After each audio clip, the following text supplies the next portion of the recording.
Welcome to We Drink and We Farm Things. This is the farm comedy podcast that is an adult happy hour for the farming community. We drink adult beverages, talk about the ups and downs of farming things, and give zero clucks about not having the perfect farm life. We keep it real with you and share the mistakes we've made and what we've learned so you can feel less alone in this farm thing. We drink things, we farm things. Oh, hey there, Sam. Oh, hey there, Bev. I made this sound effect today. Yeah, you did. What'd you open over there? So I opened. I don't know why I made that so dramatic. For those on YouTube, it just kind of slowly comes out again because I'm just sound like such an old lady. I am drinking V8, low sodium, 100% vegetable juice. That's so healthy of you. Yeah, well, you know, I'll let y'all know in a little bit why I'm being so focused on my health.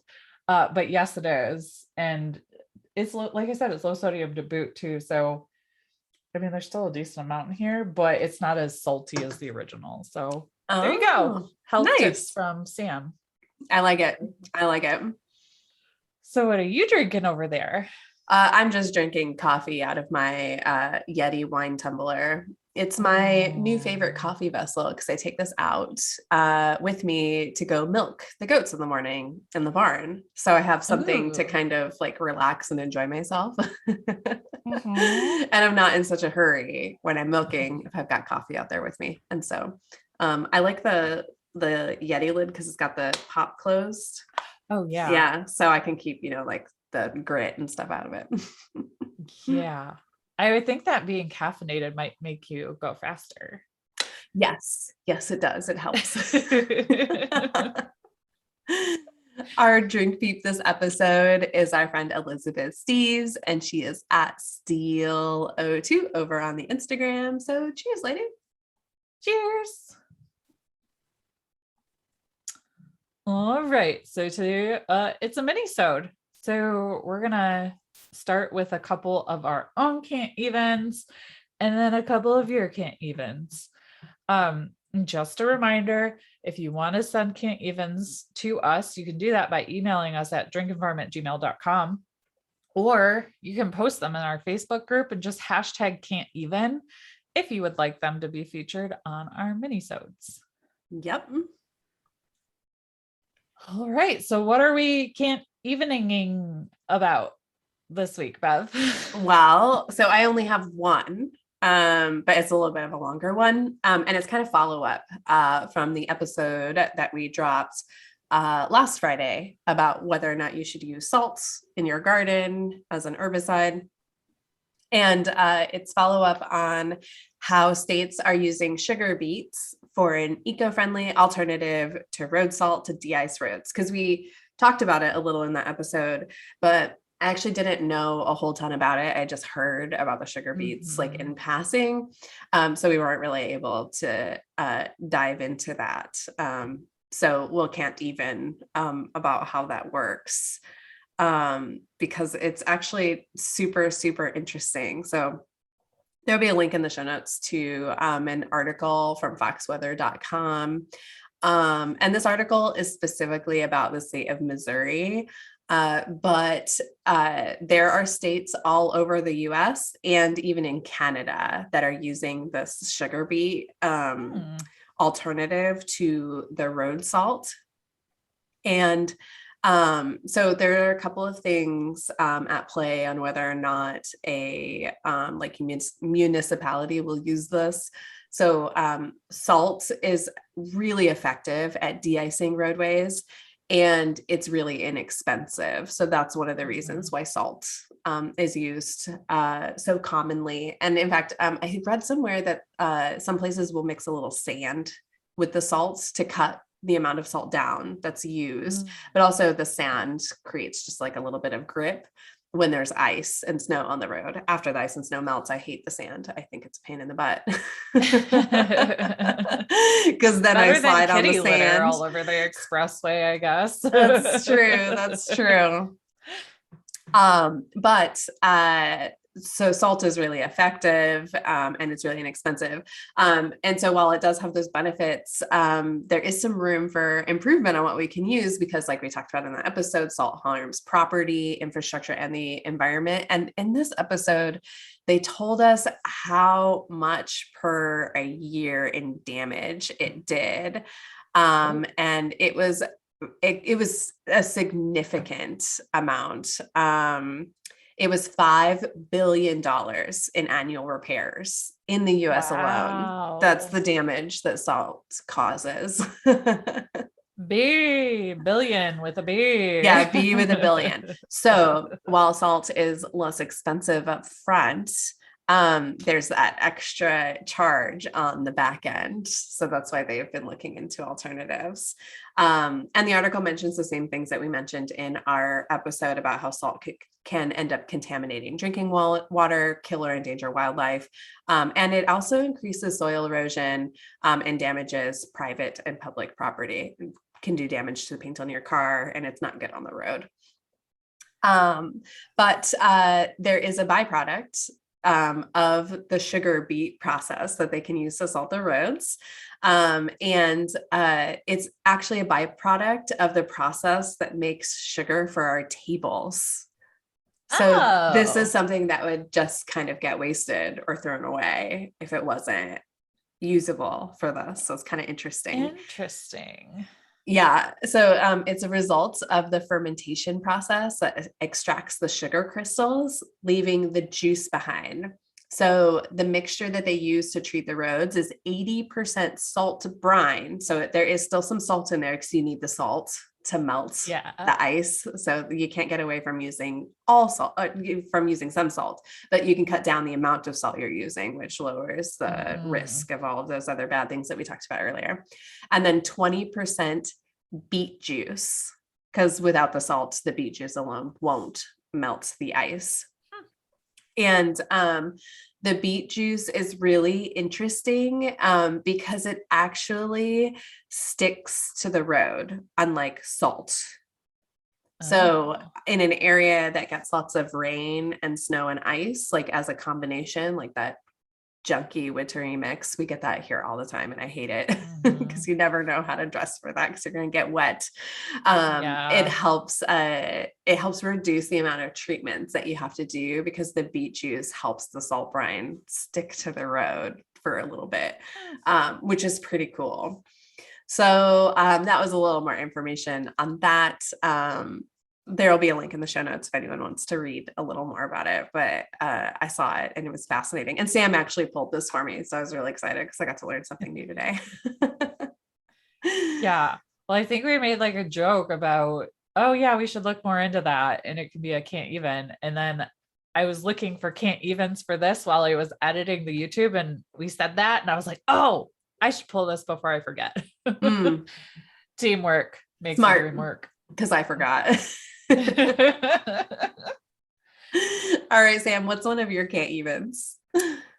So I actually have two today. I'll start with a depressing one first, though. Okay. Yeah, let's end on a high note. Yeah. So I don't know if you all have heard, but bird flu is making a comeback. I saw that. It's very unfortunate. So where is it making a comeback at? So this article gives us a good idea, but I will admit by the time this podcast drops, this article is like a week old. Okay. So more might have developed since then.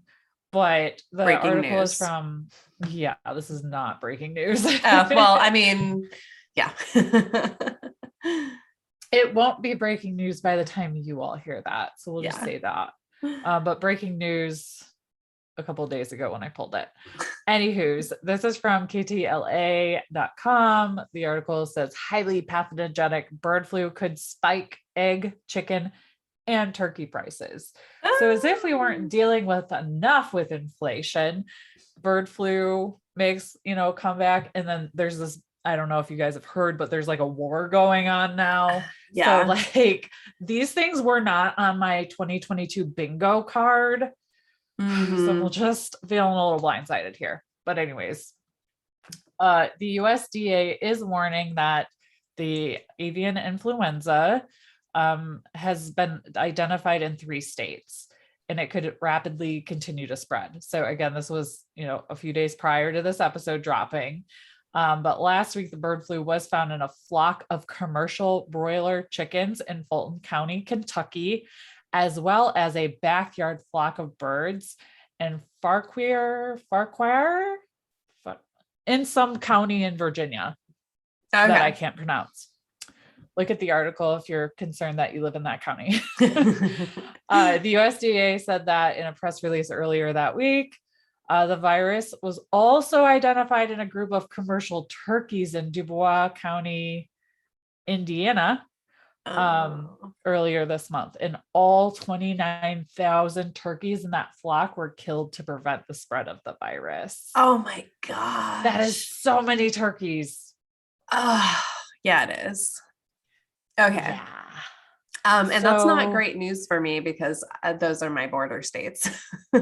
Yeah, but it sounds like they took the appropriate steps to hopefully prevent it from continuing to spread and perhaps even prevent it from getting totally out of control. Mm-hmm. The same fate of those 29,000 turkeys was planned for the affected chickens in Kentucky and Virginia, because really there's not much you can do once they have it. Mm-hmm. Those birds have been quarantined, and they will be depopulated to prevent the spread of disease. And the birds from those flocks obviously will not enter the food system, but that's worth saying. Yeah. So the virus still has potential to widely spread, even though we're doing everything we can, which means that it could impact those prices for eggs, chicken, and turkey. The Bureau of Labor Statistics found that food prices were already up 7% in January 22 compared to the year prior. So I guess if you eat a lot of chicken or turkey, I'd highly suggest, not like wiping the shelves clean, but maybe go to the store, grab a couple packages, put them in your freezer if you're really concerned about this and the prices going up. Mm-hmm. And the article also talks about a 2015 outbreak of avian influenza that led producers to kill 33 million egg-laying hens in Iowa, and then also 9 million birds in Minnesota for turkeys. There were also smaller outbreaks in Nebraska, South Dakota, and Wisconsin. And that did impact the egg and turkey prices across the country for months, with cost of eggs going up 61% at one point, and prices for boneless, skinless turkey breasts rising 75% between May and July 2015. Oh my gosh. That's a lot, guys. Yeah, that is. That's a lot. So moral of the story, things happen. Avian influenza, obviously you have to take drastic measures if you're in a situation where your flock has that, or something in the supply chain is impacted by it. It's just another reason to keep your own flock, though, so you have your own eggs, with your own meat if you're able to. Not that that's always cheaper, but I have a freezer full right now, so it's really nice to know that I won't be impacted by this issue unless, God forbid, my flock gets avian influenza. But the likelihood of that happening, honestly, is so slim. And if it does happen, it's something that you can't necessarily control. Yeah, it is pretty slim. I would be hesitant to take chickens to any shows right now. I would be hesitant to bring any adult birds into my flock from like a backyard bird breeder during this time. But other than that, I think that you're going to be okay. And if you have any friends that keep chickens also, just as a rule of thumb, I wouldn't wear my farm boots into their chicken area and then wear them into my own chicken area. That's one way that you can stop the spread.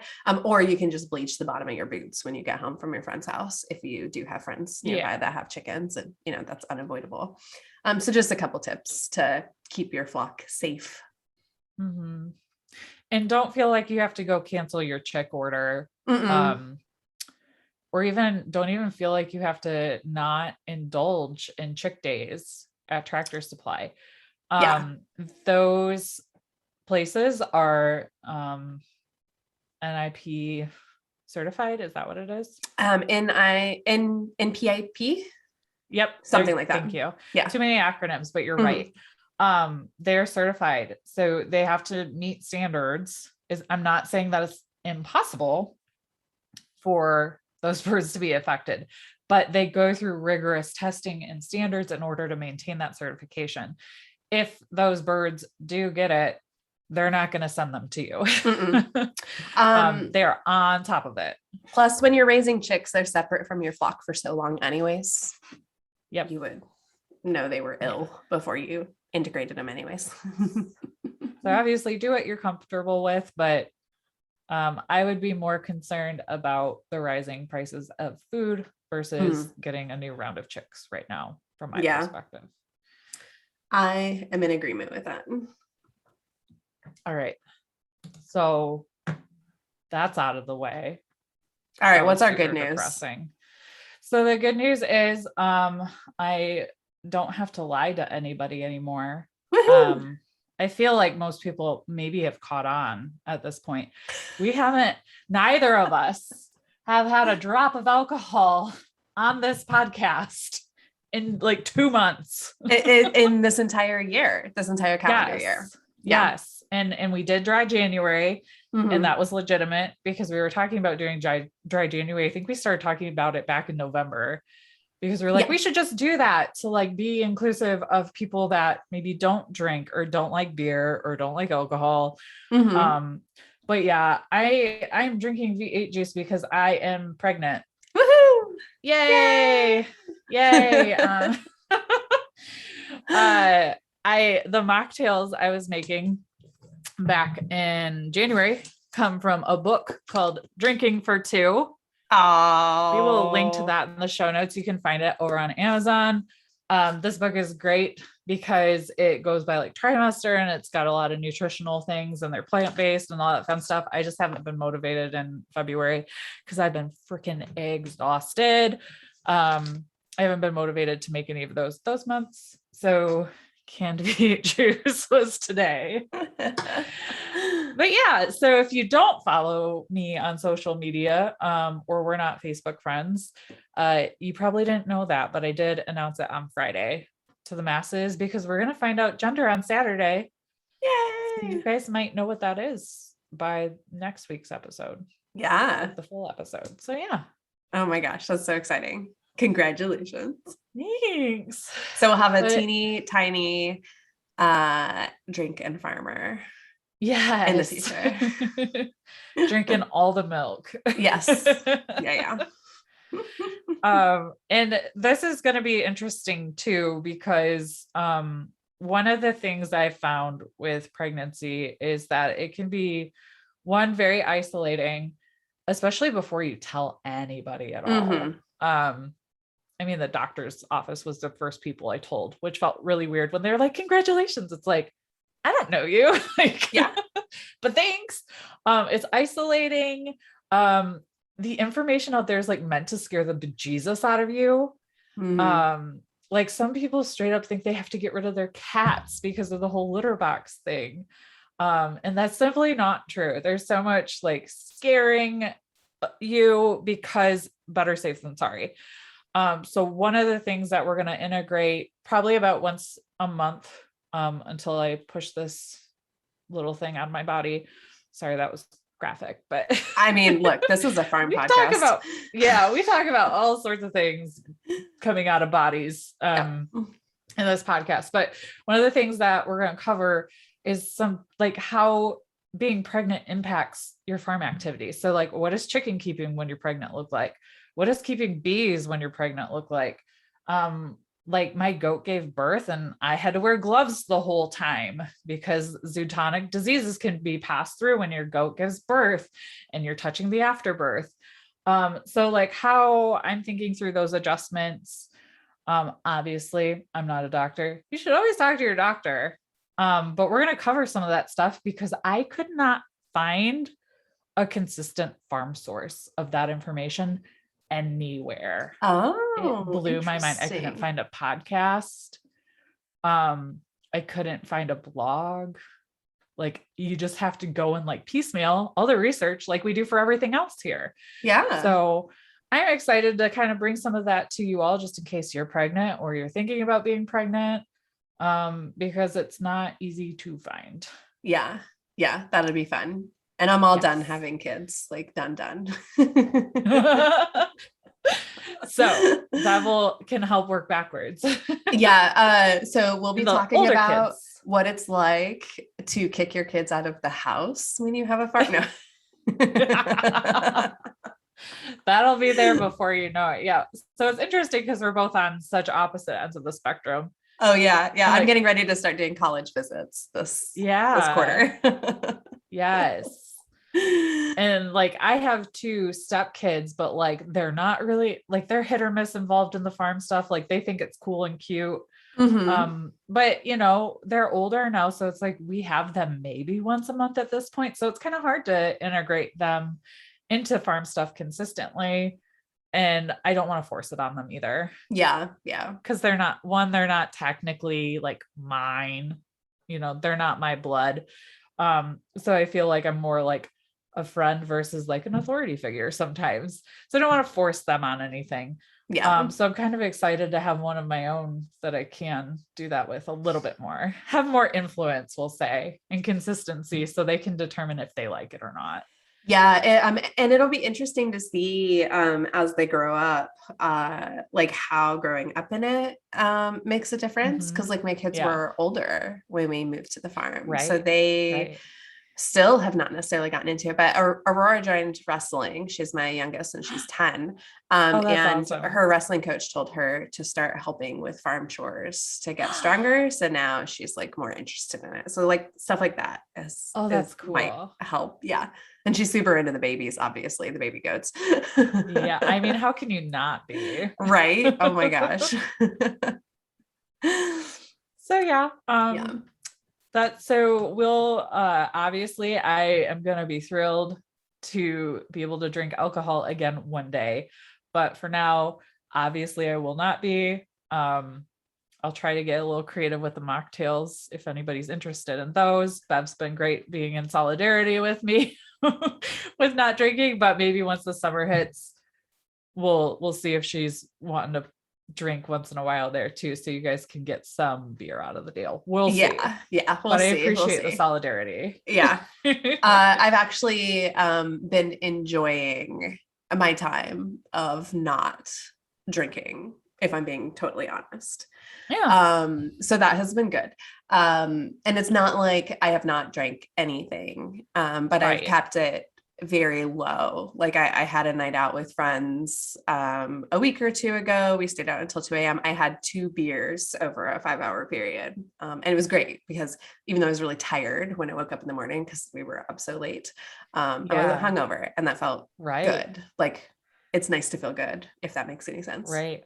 Mm-hmm. Yeah.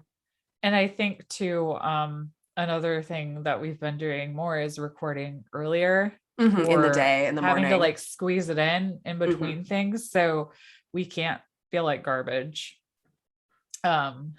if we're kind of squeezing it in between things, or if it's between running and getting your kids and things like that. So it's just kind of the season in life that we're in right now. So we hope you're all right with that. Yeah. We hope you like us for more than just the booze recommendations. So I guess we'll find out. Yeah. I'll be back eventually. This is it's the season we're in. Yeah. Yeah. All right. So thanks for letting me steal the spotlight there a little bit so I could share that with our listeners. I've been dying to for so long, but I wanted to wait until I was in the second trimester, because you just never know. Yeah. And today I am the first day in the second trimester that we're recording this. So I told you guys as soon as I was comfortable. Yeah. And we have a really great video of my reaction to finding out. Because Sam told me, I've known for weeks and I've kept it to myself. I'm a good secret keeper. Did you tell Jared? I did. Well, I told Jared right away. Yeah. That's okay. Yeah. I was going to be impressed if you like told nobody. I would Oh, be yeah, like, no, that no, was I not told Jared. necessary. No, I knew Jared wasn't going to tell anybody. But so that video, we will put that up on our YouTube. Yeah. And we will link to that in the show notes. I'll have to go back and add it later if it's not ready in time for this episode to go out, but it'll be on our YouTube channel. So if you go to drinkandfarm.com/YouTube, you'll find it. It'll be like called Bev's or a Sam's announcement or something like that. Yeah. Yeah. We'll figure out a name for it. I'll make sure it gets up there. Yeah. Because like it was pretty funny. Mm-hmm. Because I was so nervous. I don't know why I was nervous, but I was. I think it's just because it's like an excited kind of nervous. Yeah, no, totally makes sense.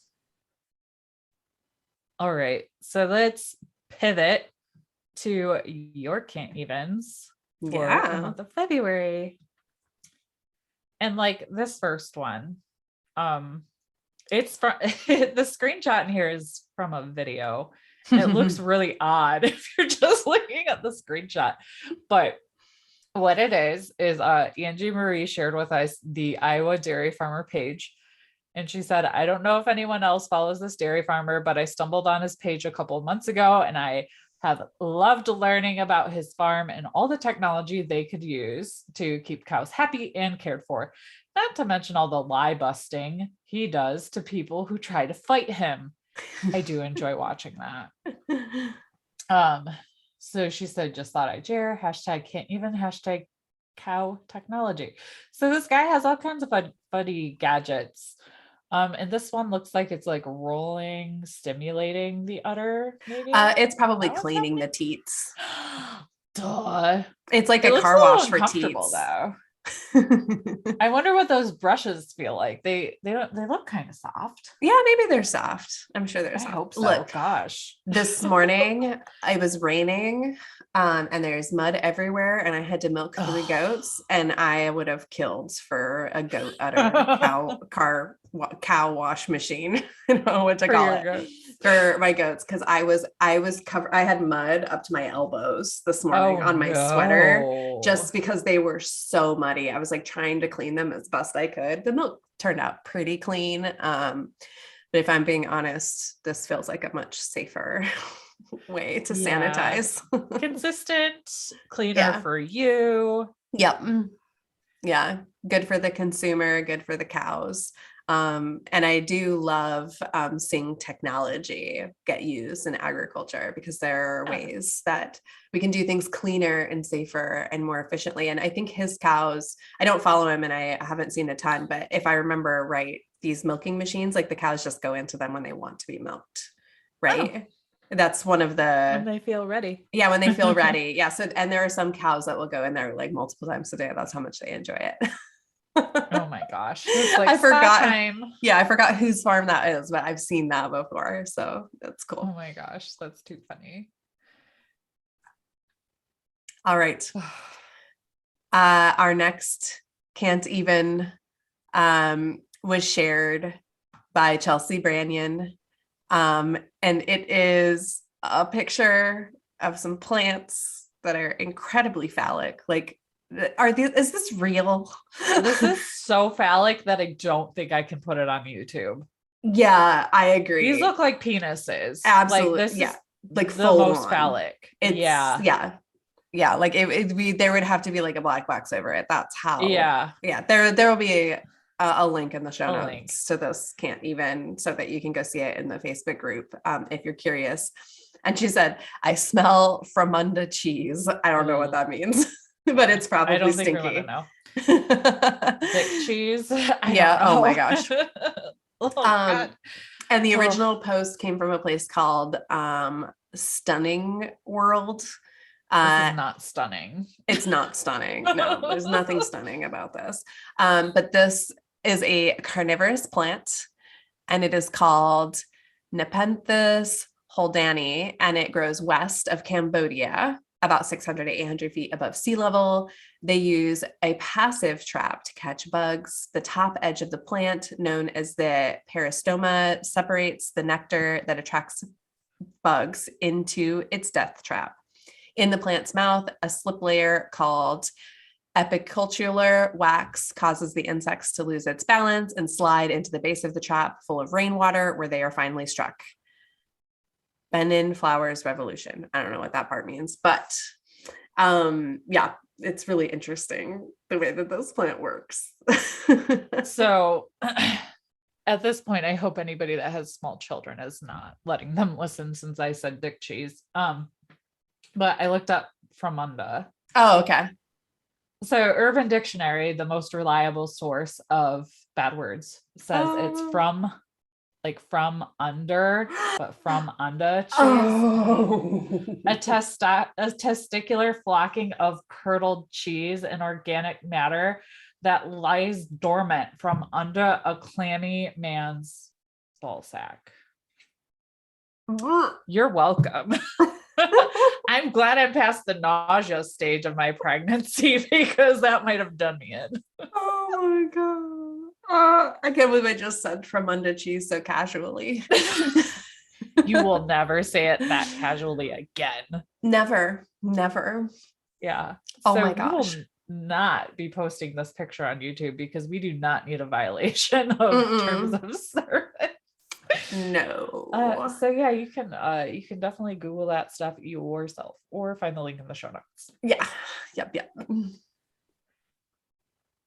On a less disgusting note, Victoria Lee shared in our group that she was talking to her husband about her plans to get turkeys this year. And he says, "Where'd you learn that? The Two Drunk Chicks podcast?" And I was like thinking, before I read the rest of it, I'm like, that's pretty accurate. And then what he actually did was he took the We Drink and We Farm Things podcast and blended it with the History Chicks. And Victoria now suggests that we do a crossover episode. I've never listened to the History Chicks, but it sounds like a podcast I might like. So I might need to go check that out. For sure. I'll go check it out. Yeah. But thank you for sharing that. I did get a pretty good chuckle out of that. Yeah, I did too.